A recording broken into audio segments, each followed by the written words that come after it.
Hello बच्चों, welcome to Janata public school.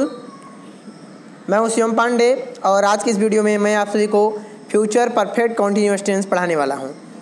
तो दोस्तों, फ्यूचर परफेक्ट कॉन्टिन्यूअस टेंस की पहचान होती है वाक्य के अंत में रहा होगा, रही होगी, रहे होंगे आदि शब्द आते हैं। साथ ही साथ वाक्य के अंदर समय का बोध होता है। जैसे मैं बोल दूँ कि तुम सुबह से बाजार जा रहे होगे, ये क्या है? फ्यूचर परफेक्ट कॉन्टिन्यूअस है। और मैं केवल बोलूँ तुम बाजार जा रहे होगे, ये क्या है? फ्यूचर कॉन्टिन्यूअस है।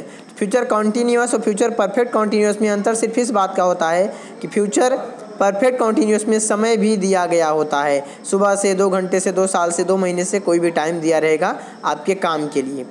तो अगर समय दिया है तो आप जान जाएंगे कि यह फ्यूचर परफेक्ट कॉन्टिन्यूअस है, न कि फ्यूचर कॉन्टिन्यूअस। साथ साथ यहाँ पे वर्ब के आईएनजी फॉर्म का प्रयोग होता है। आई और वी के साथ सेल हैव बीन लगाते हैं हेल्पिंग वर्ब, और बाकी सब के साथ विल हैव बीन, मतलब he, she, it, you, they, singular subject, plural subject, सब के साथ विल हैव बीन लगाना है। आई और वी के साथ सेल हैव बीन लगाना है।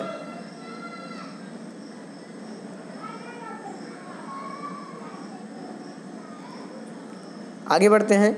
निश्चित समय, पॉइंट ऑफ टाइम के लिए हम सिंस लगाते हैं। जैसे सुबह से है, शाम से, 2 बजे से, सोमवार से, जनवरी से, 2020 से, आज से, कल से, ये सभी क्या है? निश्चित समय है। पॉइंट ऑफ टाइम एक सटीक समय है तो सिंस लगाओगे, और अनिश्चित समय है, पीरियड ऑफ टाइम है तो फॉर लगाओगे। अनिश्चित समय पीरियड ऑफ टाइम के लिए फॉर लगाते हैं। जैसे 2 दिन से, तो यहाँ पे 2 दिन का एक पीरियड, हम पीरियड की बात कर दिए ना, तो क्या अनिश्चित समय है। 2 घंटे से, ये भी एक पीरियड है। 2 साल से, 2 महीने से, 2 हफ्ते से इत्यादि, सभी के सभी क्या है? अनिश्चित समय है। तो आपको ये भी याद रखना है। रूल होता है subject plus will oblique shall plus have been plus verb का I N G form plus since oblique for plus time. Negative के लिए होता है subject plus will oblique shall plus have not been plus verb का I N G form plus object plus since oblique for plus time. Interrogative का होता है will oblique shall plus subject plus have been plus verb का I N G form plus object plus since oblique for plus time. फिर will oblique shall plus subject plus have not been plus verb का I N G form plus object plus since oblique for plus time. अगर WH word है तो WH word को पहले लिखना है, फिर तीसरा या चौथा रूल कोई भी। अफर्मेटिव सेंटेंस है तो अगर निगेटिव नहीं है तो तीसरा लगा लो, अगर उसमें नहीं सब जुड़ा है तो चौथा लगा लो। अब एक 2 सेंटेंस बना के आपको समझाते हैं। हम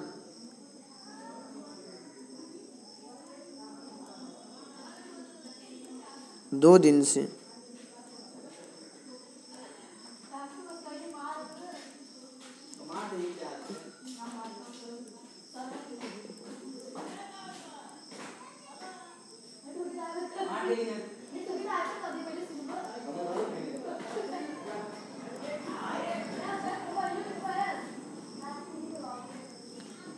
हो जाएगा वी शैल हैव बीन।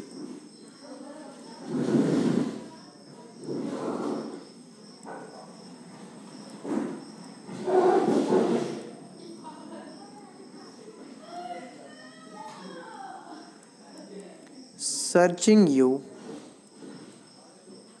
2 दिन से है, निश्चित समय है, फॉर 2 days। अगर इसका निगेटिव बनाएंगे तो we shall have not been searching you for 2 days। Interrogative बनाएंगे तो shall we have been searching you for 2 days। Interrogative का भी निगेटिव बनाएंगे तो shall we have not been searching you for 2 days। या हम बोल दें हम 2 दिन से तुम्हें क्यों ढूंढ रहे होंगे, तो why shall we have been searching you for 2 days। आपको समझ में आ गई बात? अगर आपको एक और चलो मैं ऐसे ही बता देता हूँ, ठीक है, मुँह से कि राम सोमवार से अपना पाठ याद कर रहा होगा, तो Ram will have been searching learning his lesson. सोमवार से निश्चित समय है, since Monday. Ram will have not been learning his lesson since Monday. Will Ram have been learning his lesson since Monday. Will Ram have not been learning his lesson since Monday. तो इस तरीके से हम सेंटेंस बनाते हैं। तो दोस्तों, आज की इस वीडियो के साथ हमने टेंस कंप्लीट कर लिया है। मैंने आपको एक तरीका बताया था कि आप एक सेंटेंस लीजिए, उससे सारे टेंस बनाइए। जैसे आज समझाता हूँ मैं, आप एक सेंटेंस लीजिए, राम अपना पाठ याद करता है, तो राम अपना पाठ याद करता है, राम अपना पाठ नहीं याद करता है, क्या राम अपना पाठ याद करता है? क्या राम अपना पाठ नहीं याद करता है? राम अपना पाठ कब याद करता है? राम अपना पाठ याद कर रहा है, राम अपना पाठ नहीं याद कर रहा है। क्या राम अपना पाठ याद कर रहा है? क्या राम अपना पाठ नहीं याद कर रहा है? राम अपना पाठ क्यों याद कर रहा है? फिर उसी को प्रेजेंट परफेक्ट में बदलो, राम अपना पाठ याद कर चुका है। फिर उसी को टाइम दे दो कि राम 2 दिन से अपना पाठ याद कर रहा है। फिर उसी से बनाओ, राम ने अपना पाठ याद किया, राम अपना पाठ याद कर रहा था, राम अपना पाठ याद कर चुका था, राम सुबह से अपना पाठ याद कर रहा था। फिर बोल दो, राम अपना पाठ याद करेगा, राम अपना पाठ याद कर रहा होगा, राम अपना पाठ याद कर चुका होगा, राम 2 दिन से अपना पाठ याद कर रहा होगा। इस तरीके से एक सेंटेंस से आप एक ही सेंटेंस को सभी टेंसेज में कन्वर्ट करिए और ऐसा आप केवल 1 महीने तक करिए। पर डे कम से कम 2-2 सेंटेंस बनाइए। आपको सारे के सारे रूल्स याद हो जाएंगे। और मेन गलती कहाँ होती है? रूल्स में होती है। अगर आपको रूल्स याद रहेगा तो आप टेंस में कभी भी गलती नहीं करोगे। तो दोस्तों थैंक्स, फिर मिलते हैं अगली वीडियो में। अगर आप सभी को वीडियो अच्छा लगे तो उसको लाइक और शेयर ज़रूर करें। Thanks for watching. आप सभी का दिन शुभ हो।